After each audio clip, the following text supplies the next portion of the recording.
नाजरीन आदाब, मैं हूं प्रवीण और नौजवान हिंदुस्तान के एक और ख़ास एपिसोड में आपका इस्तकबाल करता हूं। नौजवान हिंदुस्तान एक ऐसा मंच है, एक ऐसा प्रोग्राम है जहां पर हमने नौजवानों के लिए करियर के कितने ऑप्शंस हो सकते हैं, इनको एक एक कर आपके सामने रखा है। हमने जहां पर स्टेटिस्टिक्स की बात की, हमने जहां दवाइयों की बात की, हमने जहां किस तरीके से लेदर इंडस्ट्री काम करती है बात की, आज हम उस फील्ड के बारे में बात करने वाले हैं नाजरीन, जहां खेती के बाद या किसानी के बाद सबसे ज़्यादा बड़ी इंडस्ट्री मौजूद है, लेकिन हम इससे या तो ना वाकिफ़ हैं या इसे पूरी तरह से एक्सप्लोर नहीं कर पाए हैं। नाजरीन, मैं बात कर रहा हूं अपैरल मैन्युफैक्चरिंग इंडस्ट्री की, यानी कि जो कपड़ा आप पहनते हैं।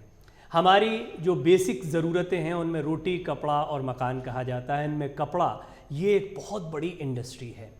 ATDC यानी apparel training and designing centre एक ऐसा इंस्टीट्यूट है जो लगातार इसके लिए काम कर रहा है। किस तरीके से इनके बीवोक प्रोग्राम और साथ ही साथ नौजवानों के लिए चलाए जाने वाले कई दूसरे प्रोग्राम, जिनमें सबसे ख़ास है जिसके बारे में आज हम बात करने वाले हैं, वो है फैशन एंड रिटेल प्रोग्राम। ये किस तरह से फैशन इंडस्ट्री को समझते हैं बच्चे और किस तरीके से रिटेल इंडस्ट्री यानी हिंदुस्तान में कितना बड़ा बाज़ार इस वक्त अपैरल मैन्युफैक्चरिंग के लिए बना हुआ है, इसे आज हम जानने की कोशिश करेंगे। हम बात करेंगे उन नौजवानों से जो इस कोर्स को कर रहे हैं, साथ ही साथ हम उस फैकल्टी से भी बात करेंगे जो इन बच्चों को तैयार कर रही हैं एक बेहतरीन फ्यूचर के लिए।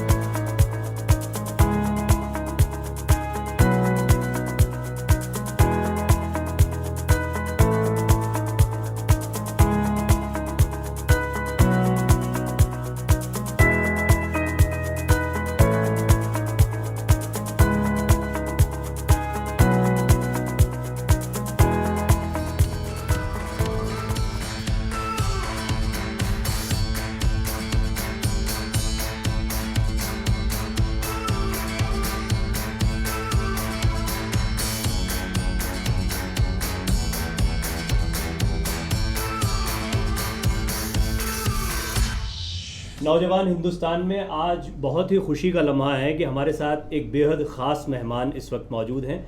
डॉक्टर डार्ली कोशी मेरे साथ मौजूद हैं, जो कि डायरेक्टर जनरल एंड CEO हैं ATDC के, और apparel training and design centre Gurgaon एक बहुत ही उम्दा काम कर रहा है, जहां पर हम रोज़गार की बहुत सी उम्मीदें देख रहे हैं, साथ ही साथ बहुत सारी पॉसिबिलिटीज़ हैं जो अनएक्सप्लोर्ड हैं, उनको भी हम देख पा रहे हैं।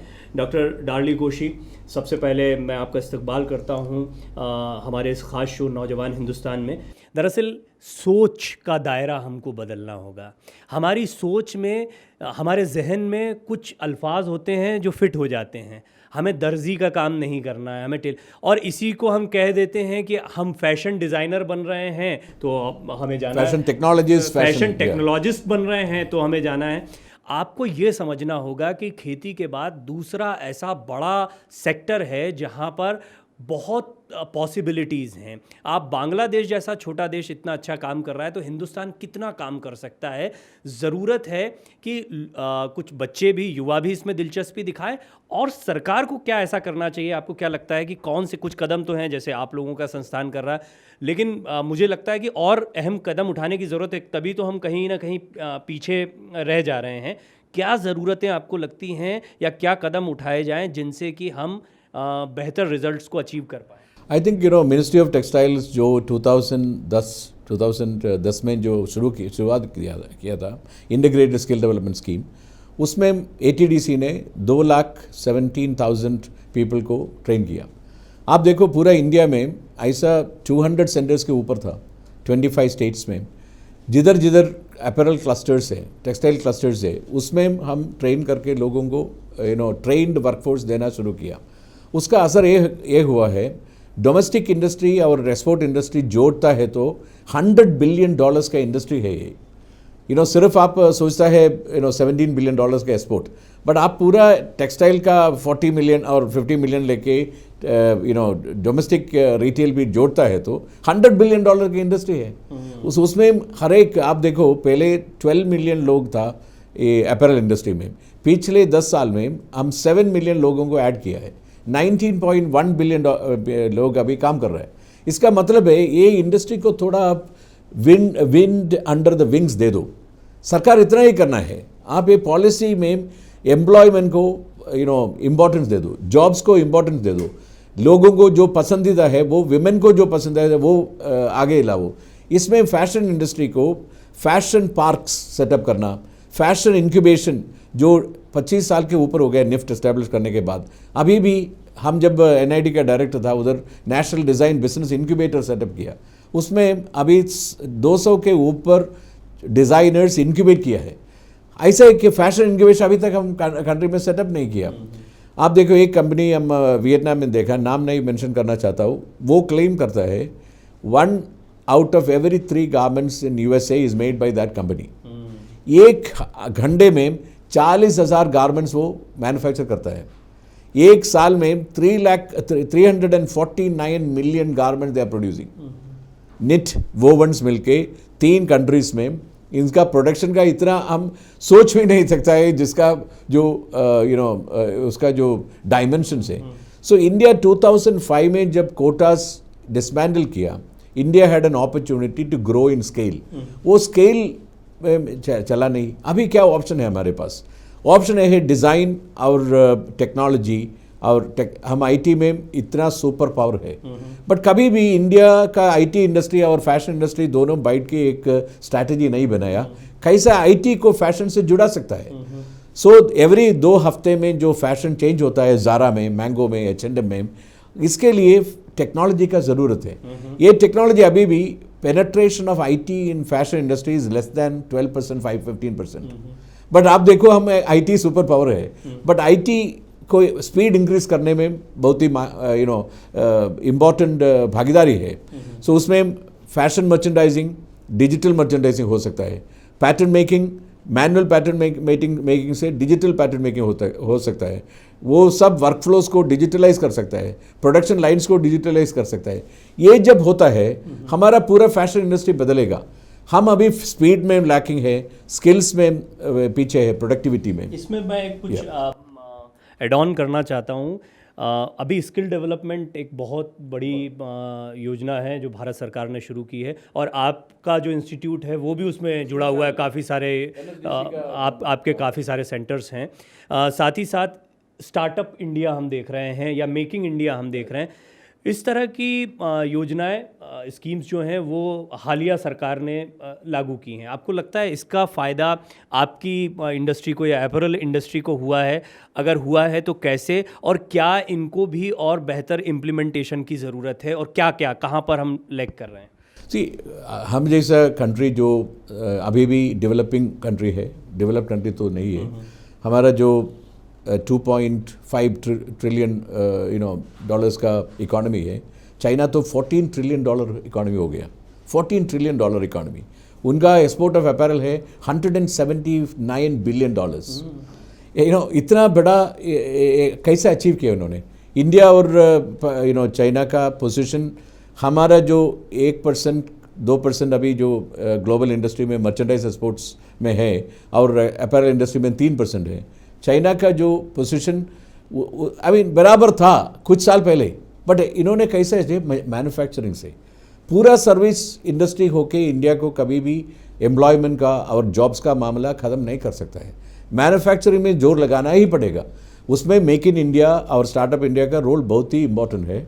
और युवाओं को ये मैन्युफैक्चरिंग इंडस्ट्री में आने के लिए जो ब्लू कॉलर वर्कर्स से वो थोड़ा कास्ट सिस्टम इंडिया से जोड़ के थोड़ा हम नीचे देखना, वो बंद करना चाहिए। Manufacturing is the best example of human Endeavour. जो इंजीनियर है, हाथ से जो काम करता है, उसको रेस्पेक्ट करना बहुत ज़रूरी है। सर, एक बड़ी अहम बात है रिटेल मार्केट। एक बहुत बड़ा मार्केट है अपैरल इंडस्ट्री के लिए। इसको कितना बड़ा आप मार्केट देखते हैं? और दूसरा, जैसा अभी हम स्किल डेवलपमेंट स्टार्टअप की बात कर रहे थे, इसी तरह बीवोक भी यूजीसी का एक बहुत ही इम्पॉर्टेंट मुझे लगता है कोर्स है। आप क्या इनको मिलाकर इस इंडस्ट्री को अब और आगे बढ़ता देख रहे हैं, या इसमें कितनी पॉसिबिलिटीज़ आप देखते हैं? इंडिया का रिटेल मार्केट आप देखता है तो 1,60,000 करोड़ का मार्केट समझता है, सिर्फ अनऑर्गेनाइज्ड रिटेलिंग और रिटेलिंग जोड़ के। उसमें 10% ही ऑर्गेनाइज रिटेलिंग है अभी फैशन और अपैरल में। उसमें ज़्यादातर लोग अभी सोचता है लोकल ब्रांड्स ट्रेड नेम से जो डाल के रिटेल करते हैं, बट आगे वाले दिनों में brands play a very important role. लोग Puma, Adidas, Nike, Zara, Mango, H&M, Uniqlo ऐसा ब्रांड्स के पीछे दौड़ता है। इंडिया में ब्रांड्स को इतना इम्पोर्टेंस हम लोग अभी तक दिया नहीं। कुछ ब्रांड्स अभी W और बीबा वैसा मान्यवर जैसा एथनिक ब्रांड्स वगैरह इंडिया में आया है, बट उसका जो ब्रांडिंग वर्ल्ड ब्रांड्स का जो पुल होता है उसमें लोग अभी भी 2 tier इंडस्ट्री जो लोग समझता है ऑनलाइन रिटेलिंग में ऐसा ब्रांड्स मिलता है। आप देखो ब्रांड फैक्ट्री नाम कर एक दुकान है, इसमें आप उसका प्रोफाइल स्टडी करता है तो सब लोग को ब्रांड पसंद है। रिटेल हम लोग बीवोक एक नया पीढ़ी के लिए बनाया हुआ कोर्स है। आप सोचता हूँ पहले BA BCom जैसा था, अभी बीवोक वो वोकेशनल एजुकेशन को मेन स्ट्रीम कर रहा है। उसमें 2000 घंटे का स्टडीज़ प्योर स्किल्स में आता रहे और 1000 घंटों का स्टडीज़ जनरल सब्जेक्ट्स है। 2000 प्लस 1000 मिलके 3000 3 साल में ख़त्म करने का बीवो कोर्स है। वो हम RGNYD which is ministry of youth affairs and sports का INI है, इंस्टीट्यूट ऑफ नेशनल इम्पोर्टेंस है। 2012 35 पार्लियामेंट एक्ट्स बनाया हुआ INI है। उससे हम जोड़ के ये कोर्स चला रहे हैं।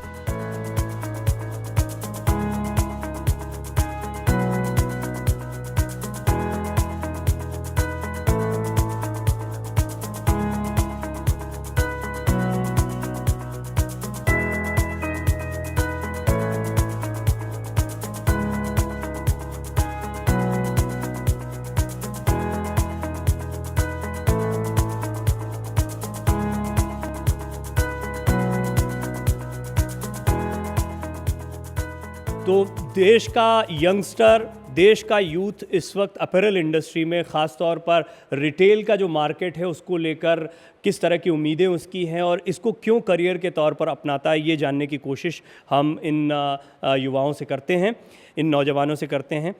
मुझे आपका नाम भी बताएं और बताएं कि आप इस इंडस्ट्री से क्यों जुड़े हैं और आपको कितना मार्केट में क्या पॉसिबिलिटीज़ लगती हैं। मेरा नाम अमीनूर है और मैं इस इंडस्ट्री में, मैं ATDC में इस वजह से भी आया हूँ क्योंकि मेरा जो फैमिली बैकग्राउंड है वो फैशन डिज़ाइन से रिलेट करता है, इससे संबंधित है और मुझे अच्छा भी लगता है फैशन डिज़ाइनिंग में सिलाई का काम और जो डिज़ाइनिंग हमें नया कुछ सीखने को मिलता है यहाँ पे, वो अच्छा लगता है। और यहाँ पे सिर्फ ना तो फैशन डिज़ाइनिंग है, अगर तुम अपैरल इंडस्ट्री में देखो हम बहुत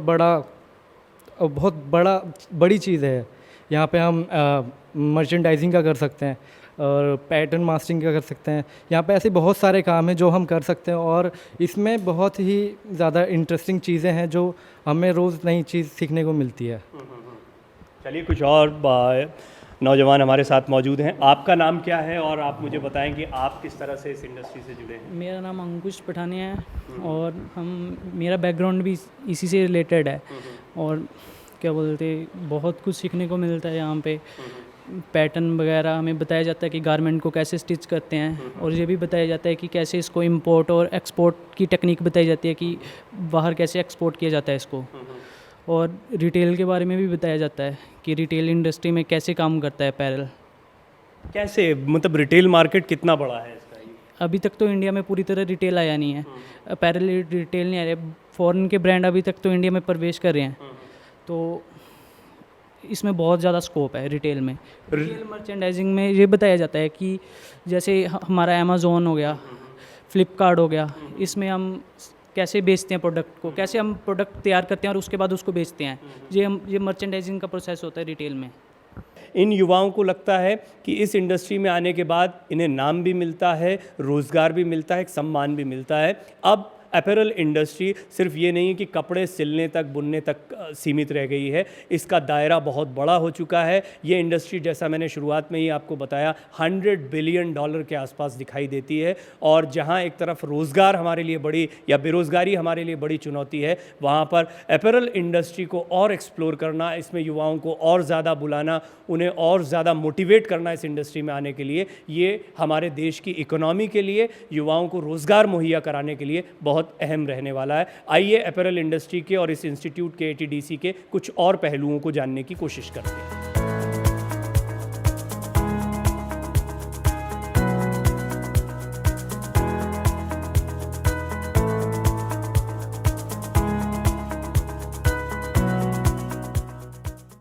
रिटेल मार्केट कितना बड़ा है, क्योंकि जैसा मैं लगातार इसके बारे में जान पाया हूँ इंडस्ट्री के, मैं लगभग $100 बिलियन की ये इंडस्ट्री है अगर भारत के लिहाज से देखा जाए तो। इसमें एक्सपोर्ट तो है, लेकिन हमारा जो इन हाउस मार्केट है, हमारा जो रिटेल मार्केट है, वो भी बहुत बड़ा मार्केट है। ये मार्केट कैसे आप बच्चों से एक्सप्लोर करवा रहे हैं या इसके बारे में कैसे जानकारी दे रहे हैं? देखिए, हम अगर कोर्स की बात करते हैं, कोर्स का नाम ही है फैशन डिज़ाइन एंड रिटेल। तो फैशन डिज़ाइन के साथ साथ आज की रिटेल की क्या रिक्वायरमेंट है, रिटेल मतलब आप नॉर्मल जो हमारी पॉपुलेशन है उसकी क्या रिक्वायरमेंट्स हैं, उसको जज करते हुए आने वाले एक अपनी मार्केटिंग स्किल्स को यूज़ करते हुए आने वाली रेंज डेवलप करना, मार्केट में वो चीज़ें रिसोर्स कर पाना और वो जनरल पब्लिक तक, कंज्यूमर तक वो देना, that is part of retail. तो उसमें हमारी स्ट्रैटेजी बेसिकली ये रहती है कि डेफिनेटली डिज़ाइन तो हम कर रहे हैं, बट वो लोगों के टेस्ट के अकॉर्डिंग, प्लस जो हमारा एक्सपोर्ट में जो इंटरनेशनली जो डिज़ाइंस काफ़ी पॉपुलर हैं वो रिटेल में लेकर आना। बहुत बहुत शुक्रिया बातचीत करने के लिए। अभी हम ATDC के कुछ और फैकल्टी मेंबर्स से बात करने की कोशिश करेंगे और जानने की कोशिश करेंगे कि ये मार्केट कितना बड़ा है, इस मार्केट में कितनी पॉसिबिलिटीज़ है।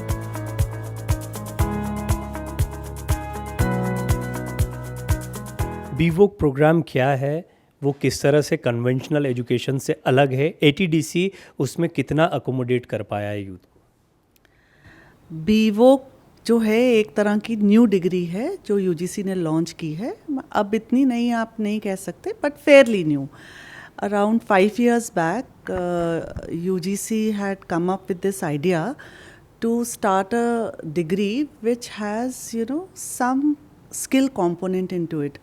जो हमारी कन्वेंशनल डिग्रीज़ होती हैं उसके अंदर जनरली स्टूडेंट 3 साल करने के बाद फिर दोबारा से कोई प्रोफेशनल कोर्स करते हैं या साथ साथ करते हैं, जिससे कि they can enter into a line. But BVoc से 12th के बाद जब बच्चे एडमिशन लेते हैं तो उन्हें पता रहता है कि वो प्रिंटिंग टेक्नोलॉजी में जा रहे हैं, या they are doing a degree for fashion design, apparel manufacturing, even many other type of professional courses are covered by BVOC. ATDC started this venture in 2015.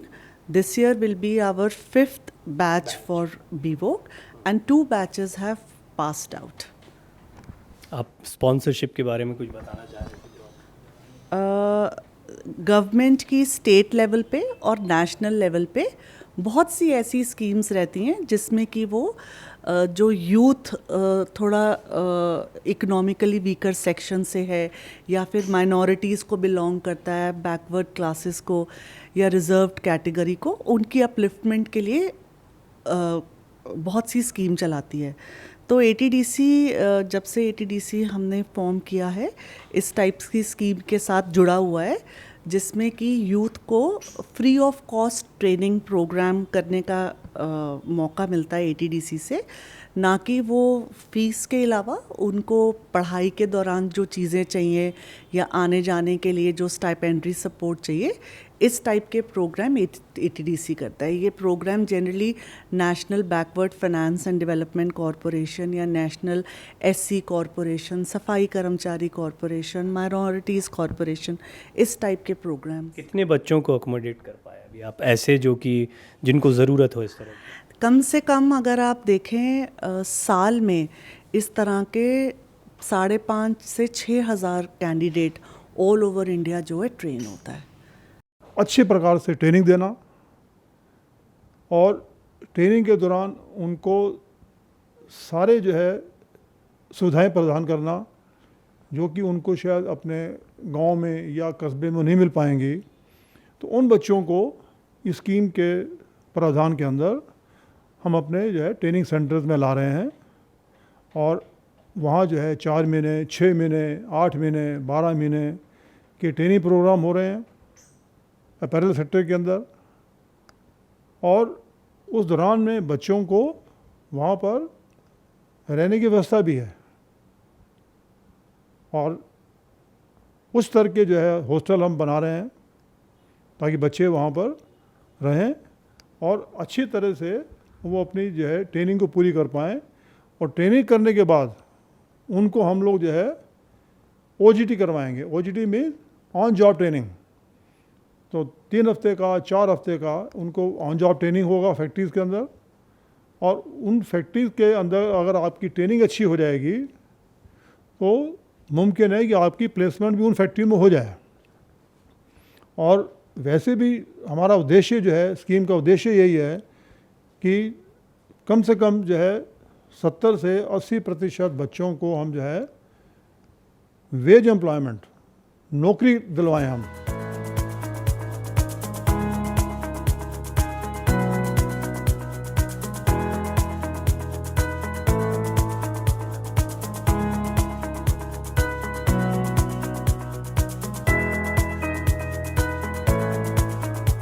Deendayal Upadhyay योजना है, ये क्या है और इसके लिए कैसे गांव के बच्चों तक पहुंचा जाता है? क्योंकि ये कहा जाता है कि योजनाएं बड़ी अच्छी होती हैं लेकिन उनका इम्प्लीमेंटेशन बहुत ही प्रॉब्लमेटिक होता है। किस तरह की चुनौतियां आप महसूस करती हैं और आपको क्या लगता है कि ये योजनाएं ज़्यादा से ज़्यादा या हर ज़रूरतमंद बच्चे तक पहुँचे, उसके लिए क्या होना चाहिए? आई थिंक आपने बहुत अच्छा क्वेश्चन पूछा, क्योंकि ये हकीकत है कि हम लोग योजनाएं तो बहुत बनाते हैं बट उसको ग्राउंड लेवल तक कैसे ले जाएं और ताकि उसका जो उसकी योजना का जो उद्देश्य है सही पर्सन तक पहुंचे और उनको एक्चुअली फ़ायदा हो। तो इसके लिए ATDC बहुत ही स्ट्रक्चर्ड तरीके से काम करता है। हम लोग हर स्टेट में हमारे पास मोबिलाइजर्स हैं जिनको हम हमारे पेरोल पे लेते हैं या हम उनको थ्रू वर्ड ऑफ माउथ उन तक पहुंचते हैं।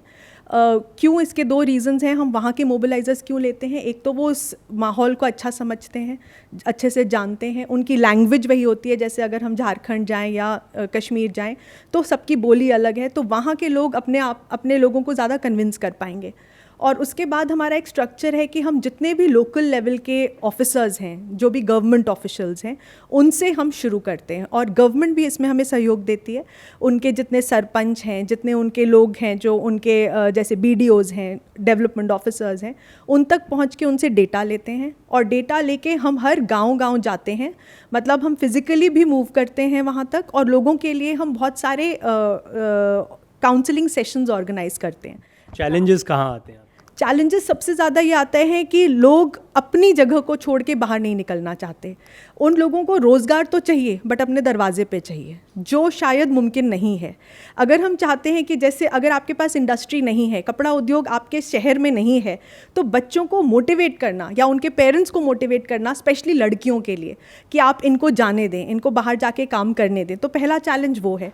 दूसरा चैलेंज है कि वो जिस माहौल में बड़े पले हैं, DDU में हम उनको हॉस्टल में लेके आते हैं, तो जब वो हॉस्टल में आते हैं क्या वो उस कल्चर को अडेप्ट कर पाते हैं? उसमें उनको थोड़ा सा टाइम लगता है। थर्ड, वो कभी कभी जिस युवा को हम देख रहे हैं वो डिसिप्लिन में रहना नहीं जानते। जब हम उनको हॉस्टल में लाते हैं और उनको 8 घंटे की पढ़ाई कराते हैं तो कभी कभी उनको थोड़ा सा इनिशियल हेजिटेशन होता है। But the good thing is कि ATDC के जो ट्रेनर्स हैं वो इतने टैलेंटेड हैं और इतनी मेहनत शिद्दत से काम करते हैं कि वो इस सब को एक पॉजिटिविटी में ले आते हैं। और वो सारा जो हमारा जो हम देख रहे हैं हॉस्टल में, ये पहली स्कीम है जिसमें हॉस्टल्स आए हैं, तो हमारे पास जो बच्चे आ रहे हैं अब हम उनको देख रहे हैं कि वो समझ रहे हैं कि उनका एक्चुअल में फ्यूचर है और वो एक्चुअली में इस डिसिप्लिन में आ रहे हैं और काम कर रहे हैं, सीख रहे हैं। एक फाइनल आपसे ज़रूर जानना चाहूँगा कि अपैरल मैन्युफैक्चरिंग में एक बहुत बड़ा गैप है। एक तरफ तो फैशन डिज़ाइनर्स या वो बच्चे हैं जो मोटी फीस देकर भी फैशन डिज़ाइनिंग को सीखना चाहते हैं, दूसरी तरफ वो बच्चे जिनकी आप बात कर रही हैं। ये गैप को कैसे आप ATDC मैच करता है? क्योंकि आपके पास तो दोनों किस्म की इंडस्ट्रीज़ हैं, दोनों किस्म के अप्रोचेज़ हैं और नौजवान भी हैं। आई थिंक इसी चीज़ में ATDC ने बहुत पहल करी है और बहुत मुकाम हासिल किया है, क्योंकि यस आप जैसे कह रहे हैं बहुत सारे बड़े इंस्टीट्यूट्स हैं जहाँ पे जो उसका जो एक सुपरफिशियल है या उसका जो एक वैल्यू डिफरेंट परसीव्ड वैल्यू है फैशन की, चाहे वो बड़े ब्रांड्स हो, एक वो रियलिटी है, और दूसरी रियलिटी है रूरल बच्चों को एक रोज़गार देना। तो ये गैप हम किस तरह से कर रहे हैं कि हम इंडस्ट्री ओरिएंटेड कोर्सेज चलाते हैं, तो हमारा जितने भी प्रोग्राम्स हैं वो इंडस्ट्री ड्रिवन हैं। तो हम पहले ये एनालाइज करते हैं कि इंडस्ट्री को क्या चाहिए और उसी के हिसाब से अपने बच्चों को ट्रेड स्किल्स देते हैं।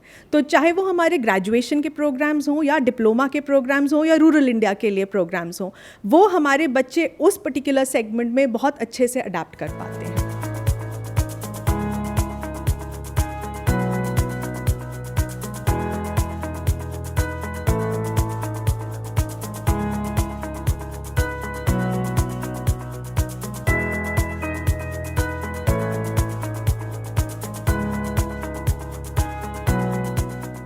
नाज़रीन, उम्मीद है कि आज इस बड़ी इंडस्ट्री के बारे में काफ़ी जानकारियां आपको मिल पाई होंगी। मैं उम्मीद करता हूं उन युवाओं से भी जो अभी तक नावाकिफ़ थे इस इंडस्ट्री से और अब ज़रूर अपने करियर के लिए एक उम्मीद की किरण इस इंडस्ट्री में तलाशेंगे। बहुत बहुत शुक्रिया, आपने नौजवान हिंदुस्तान को देखा।